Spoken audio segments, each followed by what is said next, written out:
पत्ता तब तक ही सुरक्षित रहता है जब तक पेड़ से जुड़ा है, उससे अलग होते ही उसका कोई अस्तित्व नहीं बचता, सूख जाता है, पैरों में गिरता है। तो मानवता का अस्तित्व ही तभी तक है जब तक वो धर्म और अध्यात्म से जुड़े हों। बिन सत्संग विवेक न हुई, राम कृपा बिन सुलभ न सोई। बुद्धि में विवेक का होना ज़रूरी है और वो मिलेगा जब आप धर्म से जुड़ोगे, अध्यात्म से जुड़ोगे। परिवार के लोग थोड़ा धर्म की बातें करना घर में शुरू कर देंगे, धर्म की चर्चा करना शुरू कर देंगे, तो ये जो चीज़ें बढ़ रही हैं जो गलत है वो कहीं ना कहीं उसको मात्रा में, किसी मात्रा में रोका जा सकता है। महिलाओं से भी निवेदन है कि आप अपने आप में पूर्ण हैं, आप अपने आप में पूर्ण शक्ति हैं, और अगर आपको कोई शक्ति सरकार के द्वारा प्राप्त हो रही है तो उसका सही उपयोग करें, उसको देश के, राष्ट्र के भविष्य के उज्जवल निर्माण में उसका उपयोग करें। मानव जीवन के लिए आध्यात्म कितना ज़रूरी है, या दूसरे शब्दों में कहें, आध्यात्म के जरिए मानव अपने जीवन को सफल किस तरह बना सकता है। इन विषयों को बात करने के लिए हमारे साथ भारत देश की एक मशहूर कथावाचिका हमारे साथ मौजूद हैं, और मैं हूं सौरभ दुबे। इस वक्त आप देख रहे हैं IBC 24 के यूट्यूब चैनल खबर बेबाक। जो शख्सियत हमारे साथ मौजूद हैं उनका नाम चित्रलेखा है। और देवी चित्रलेखा जी, आप बताइए कि आध्यात्म का मानव जीवन पे कितना महत्व है, किस तरह आध्यात्म के जरिए इंसान अपने जीवन को सरल बना सकता है।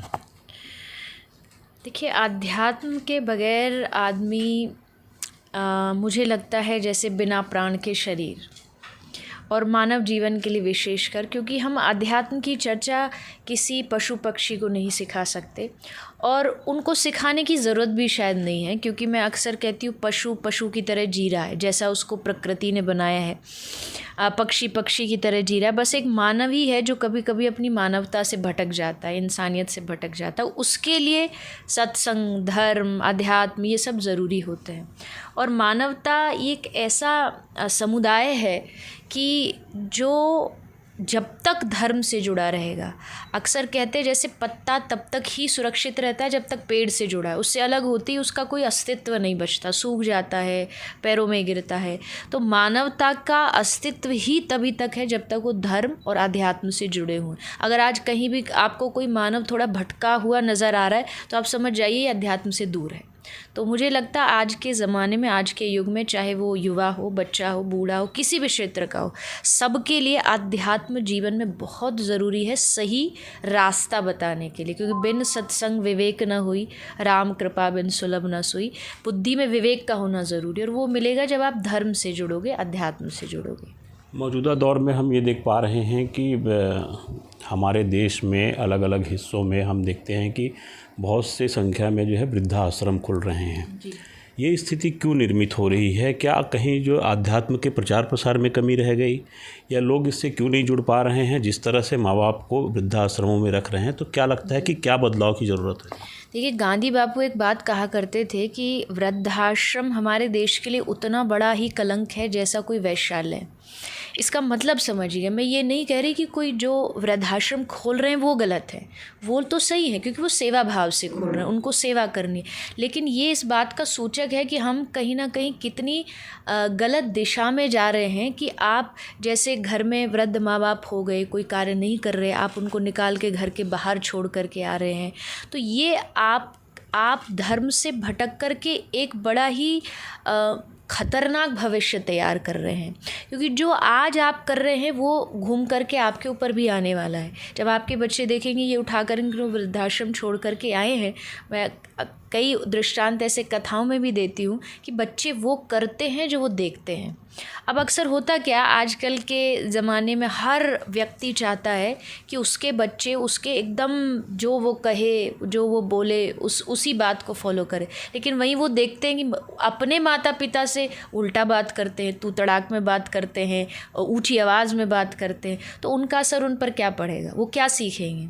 तो इसके लिए ज़रूरी है घर में, परिवार में सब लोग थोड़ा थोड़ा सा, जैसे गोस्वामी जी की रामचरितमानस है वो पढ़िए, भागवत जी पढ़िए। जब परिवार के लोग थोड़ा धर्म की बातें करना घर में शुरू कर देंगे, धर्म की चर्चा करना शुरू कर देंगे, तो ये जो चीज़ें बढ़ रही हैं जो गलत है वो कहीं ना कहीं उसको मात्रा में, किसी मात्रा में रोका जा सकता है। आप गौ सेवा से भी जुड़ी हुई हैं, तो गौ सेवा को लेकर किस तरह के कार्य आपके द्वारा जो है संचालित हो रहे हैं?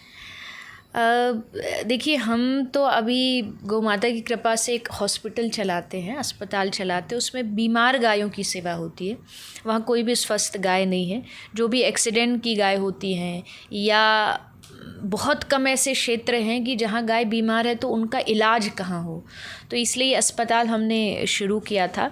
और वह गाय के अलावा भी अन्य जितने भी मूक प्राणी हैं सब वहाँ आते हैं, सबकी सेवा होती है। और सब तक हम ये संदेश इसलिए पहुँचाते हैं कि लोग इससे जागृत हों। जैसा आपने बात करी वृद्धाश्रम की, मैं गौशाला के लिए भी बोलती हूँ। गौशाला कोई समस्या का समाधान नहीं है, एक थोड़ी सी प्रयास है, कोशिश है कि बच जाए। समाधान कब है? जब भारत का हर एक वर्ग, हर एक घर, हर एक परिवार जागेगा कि नहीं, हमें गाय की सेवा करनी है, हमें गाय को घर में रखना है।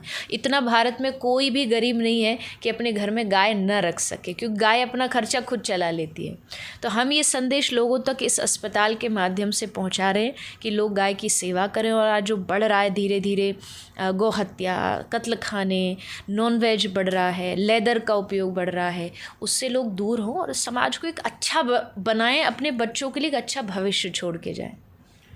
देश में एक नई तरह की चर्चा इन दिनों शुरू हुई है और हिंदू राष्ट्र को लेकर आपका अपना क्या प्रतिक्रिया है इस मामले में? मैं हर बार यही कहती हूँ, भारत हिंदू राष्ट्र था, भारत हिंदू राष्ट्र है और हिंदू राष्ट्र रहेगा। ऑफिशियली अगर ये घोषित हो जाता है तो इससे बड़ी खुशी की बात कोई नहीं हो सकती। मुझे नहीं लगता चाहे भारत का कोई भी धर्म वर्ग का व्यक्ति हो, उसको इस बात को मानने में कभी संकोच नहीं करना चाहिए कि हम सब सनातनी हैं। हमारा उस देश में जन्म हुआ है जहाँ राम जी हुए, हमारा उस देश में जन्म हुआ जहाँ कृष्ण हुए, गौरी हुई, दुर्गा हुई। तो अगर भारत अगर हिंदू राष्ट्र नहीं होगा तो कौन सा राष्ट्र हिंदू होगा? तो अगर इस विषय को उठाया जा रहा है तो मेरा भी उसको पूर्ण समर्थन है और सरकार से भी निवेदन है, क्योंकि इससे एक बहुत बड़ा फ़ायदा होगा। अभी भी जैसा मैंने कहा, मैं मानती हूँ और हम सबको मानना चाहिए भारत हिंदू राष्ट्र है, लेकिन जब ऑफिशियली एक सरकार की ओर से बात आएगी तो हम बड़ा सीना तान के कह सकते हैं सारे विश्व में। और आज भारत बहुत तरक्की कर रहा है, विकास कर रहा है, सारे देश में भारत का बोलबाला है। तो इसको और मजबूती मिल जाएगी जब ऑफिशियली भारत हिंदू राष्ट्र घोषित होगा। एक सवाल और आपसे जानना चाहूँगा, चूँकि आप खुद भी एक महिला हैं, महिला आरक्षण बिल जो है वो पेश होने जा रहा है, कैबिनेट ने उससे मंजूरी हो गई है, तो क्या देखती हैं कि महिला सशक्तिकरण की दिशा में ये कितना प्रभावशाली कदम है जो है? देखिए, आरक्षण जो है ना, ये बहुत पॉजिटिव चीज़ है, लेकिन हम उसको ना नेगेटिव बना देते हैं वही लोग। जैसे महिला आरक्षण हो गया, महिलाओं के लिए इससे कितनी सारी सुविधाएं होंगी, उससे कितना सारा उनको अच्छा पॉजिटिव प्रभाव पड़ेगा।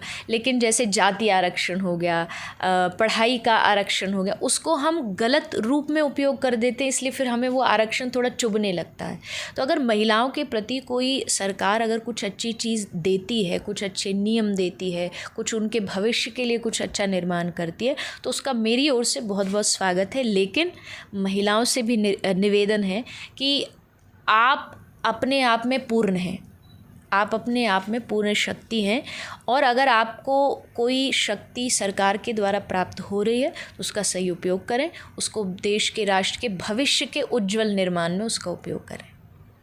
तो ये थी हमारे साथ देश की सुविख्यात कथावाचिका चित्रलेखा जी, और ये बेबाक तरीके से अपनी राय, चाहे वो गौ सेवा को लेकर हो, चाहे वो महिला आरक्षण को लेकर हो, चाहे वो वृद्धाश्रमों की जिस तरह से लगातार तादाद बढ़ती जा रही है, इन तमाम विषयों पर बड़ी बेबाकी से उन्होंने अपनी राय रखी।